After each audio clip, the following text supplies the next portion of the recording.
Well, happy holidays from all of us at the Greater Phoenix Chamber and the Greater Phoenix Chamber Foundation. It has been an extraordinary year, not only for our community and our state, but for the work that we're doing on behalf of the business community and the broader community in general. A lot of this work really couldn't be done without the partnership from our members, from the rest of the business community, and from our partners. And so we wanted to spend a little bit of time talking about some of the accomplishments from the last year.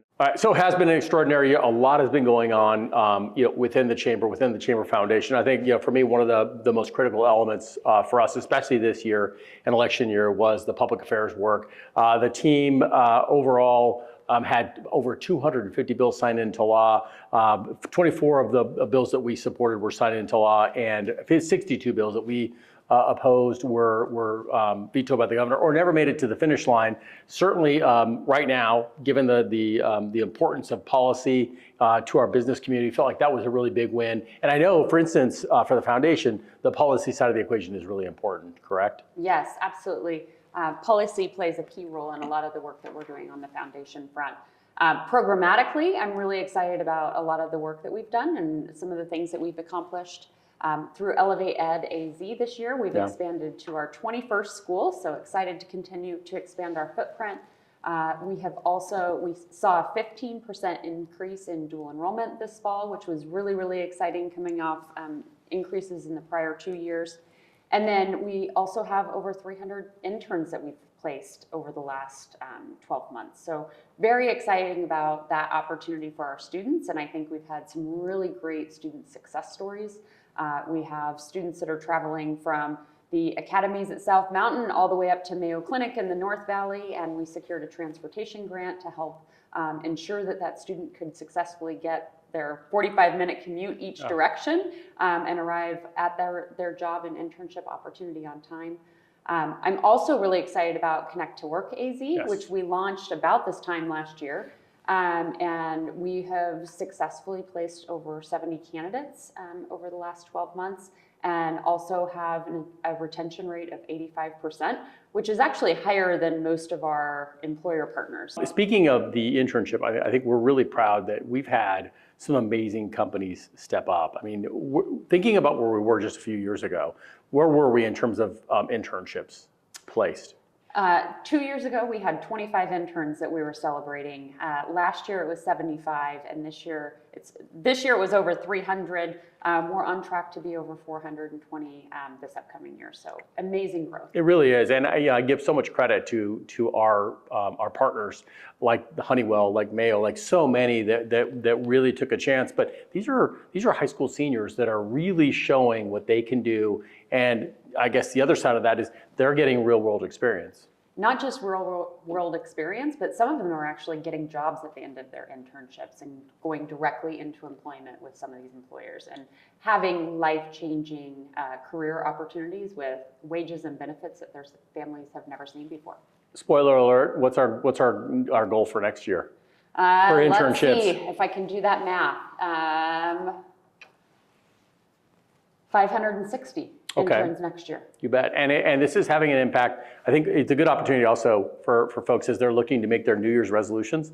Yes. That's you. For next year, how does a company or an individual start the process of looking at an internship program for their company?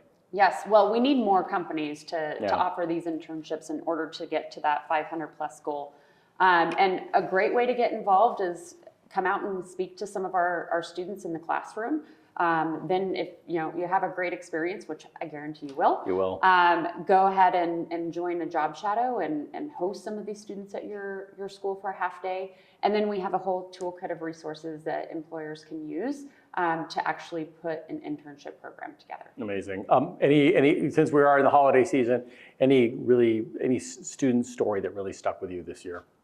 Oh my gosh, there's so many great stories that we hear. I think the most recent one is a young man who has been working at Mayo. He actually was doing a 45-minute commute from the academies at South Mountain this past year, and he actually got to see some really cool experiences, and there is no way that he would have been able to have that internship if it wasn't for the transportation grant that we were able to secure. It's amazing. And I think when I talk to folks once in a while, they say, well, you're a chamber, why are you in the workforce work? And obviously that's the foundation, but can you speak to that a little bit? Sure. So from a foundation side, our focus is on the community and really uplifting our community. And so a lot of the students that we serve, the individuals that we serve through Connect to Work AZ, they're underserved individuals that need a helping hand, and not just a helping hand, but an opportunity to elevate themselves. And the business side of it, though, is businesses are looking for individuals that represent their community, reflect their community.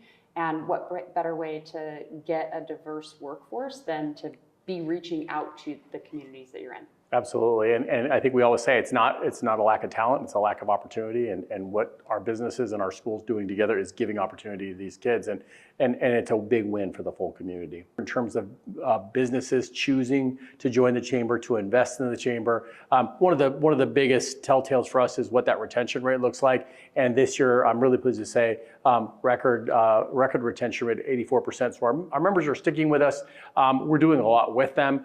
There's the foundation work, there's the public affairs work, but we're also doing a lot in the community in terms of really high impact events like our economic outlook, like our ATHENA Awards. Speak to that a little bit, Jen. What do we look like this year? Yes, we continue to host some quality signature events.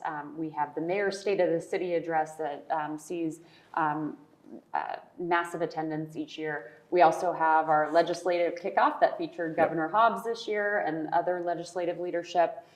We do our economic outlook event, which is always a top-notch event talking about what's happening, not just in the local economy, but nationally as well. And we've continued to see all of our events, both those that are policy-oriented and those that are highlighting our members and members of the community. All of those have continued to grow over the last several years. And we've actually seen a 200 member increase over the last year as well.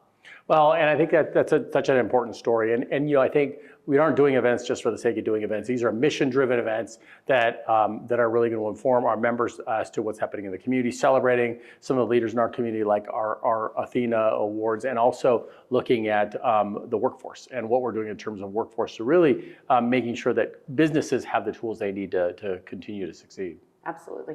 So the other part I think that's really been a point of pride for us is marketing. We put a lot of emphasis into marketing this year. Certainly, as things change, we're keeping up with those changes. We've done a lot of work in terms of a new dashboard, which you'll talk about. But we're really making sure there's more video, there's more quick hits, so that when things happen or you want to know more. For instance, the initiatives this year, we had a lot of choices on candidates this year. We were making sure that our members really understood what was happening and really what the position of the chamber was, as well as in other areas where they might need some information on a regulation or a new policy that was coming down the road. So more on that to come, but certainly a lot of change there and a lot more access for our members. Absolutely, and I think on that front, one of the things that I'm excited about on the economic development front, we just launched our Arizona Economic Insights dashboard this year, which is a super cool tool that's out there and available to our members that highlights all things that are happening in the economy. So you can look at GDP, but you can really do a breakdown to different time frames. You can break it down by industry, by region. It's a highly interactive dashboard that I encourage folks to go out and take a look at. And you can really slice and dice it, if I'm not mistaken. Oh yes, you can look at regions, counties, cities.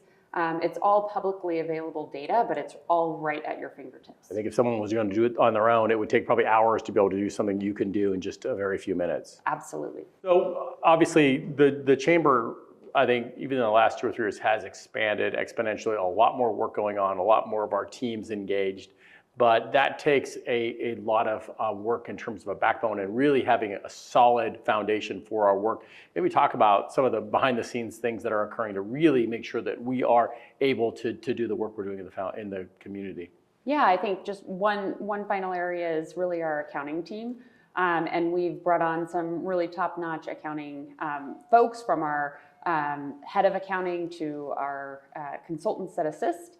And they've streamlined processes, implemented new accounting systems, And we've had a clean audit every year Yes. since I've been here. Yes. But And this year too? Yeah, proud to announce our clean audit this year. Well, and it's been yeoman's work, and a lot of the work we're doing, and we're bringing in grants from out of state. A lot of that work has impacted our team, and they have done an amazing job to make sure that member dollars are invested and spent appropriately towards the mission. So we just can't say enough about the work of the team. And so it really has been a tremendous year. As I want to get into my final thoughts, but we're going to go ahead and do a quick lightning round here, Jen. We're coming up on the end of the year. What's your New Year's resolution? I would have to say seeing my family more often. Well, there you go. I like that. Excellent. Okay, that's a good one. I think I'm going to see the trails in the gym more often. There you go. So we'll see how that goes. We'll look back at that next year. You'll probably be more successful than I was. At least I hope I have a chance. But again, really want to thank all of you for investing your time with the Chamber. You're investing your dollars with the Chamber.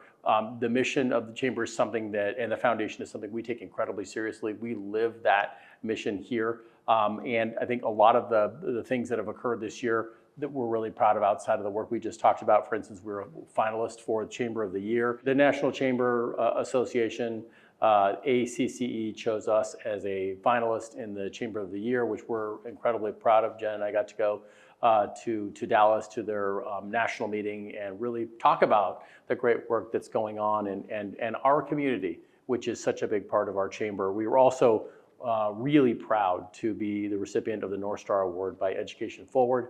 And then Arizona Big Media, we have 100 people and companies to watch, we were listed among them, and a lot more. So we are looking forward to great success in the coming year. We're looking forward to not only continuing the work, but to also bringing you in to be a part of this work with us, whether it's public affairs, whether it's the work of the foundation, strengthening our K-12 system, strengthening workforce, looking at all of the things that make our community great and doubling down on that. So with that, wishing you happy holiday, and we'll look forward to seeing you in 2025.